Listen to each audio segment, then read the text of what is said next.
Priesthood is a great mystery. It's a mystery that is focused around the mystery of Jesus Christ.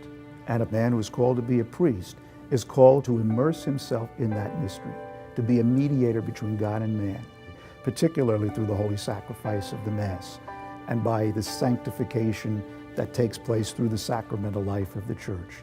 The signs of a priestly vocation are a man of faith himself, and that man of faith then becomes visible to the greater community around him. So people then all of a sudden begin to point out to you, have you ever think about becoming a priest? And you yourself might have thought about it, but you've kind of pushed it in the back of your mind. The Lord sends us people to give us those messages. There are messengers all along the way on that journey to priesthood for each and every one of us. Well, first of all, none of us is worthy. I don't know if you remember what Pope Francis said shortly after he became Pope, when somebody asked him to describe himself, what can you say about yourself as a person? And remember what the Holy Father said. He said, the one thing I can absolutely say about myself as a person is that I am a sinner. Now, I felt so good when he said that, but think about it for a minute.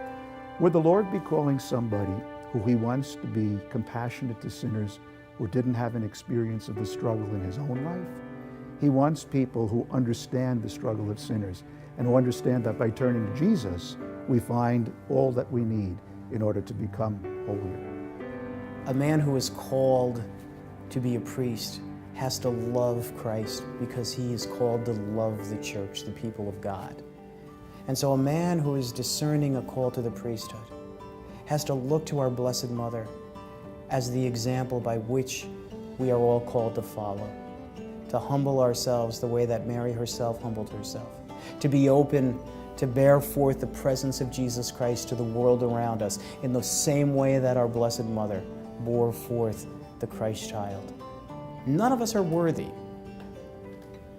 All of us, though, have to be open to that calling through the power of the Holy Spirit. Because even though we may think that we have no gifts to offer, that we're not particularly gifted in any way, the Lord knows our hearts, and the Lord understands what we can bring to that ministry in the church that we are called to as priests.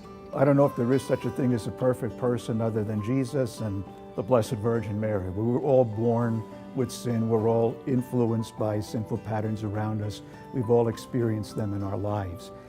And the whole story of salvation is not one of being born perfect, but being perfected, by being saved, by being changed and transformed.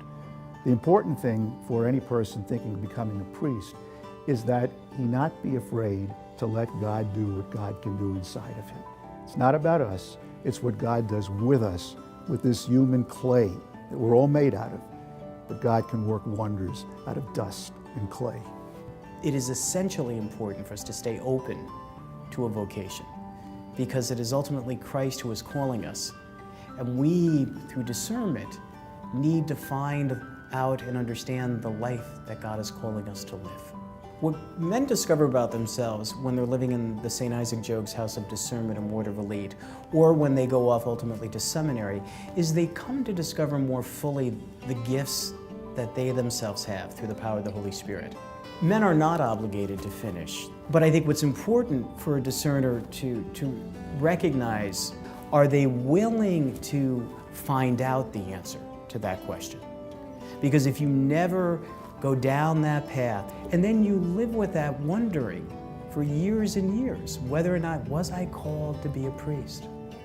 And sometimes we do miss the calling that God has for us. Because what we really are asked to do, all of us as Christian people, but in particular as men discerning a vocation, is, are we willing to ask God what is His perfect will for me in my life? And if we're willing to ask the question, are we willing to hear the answer?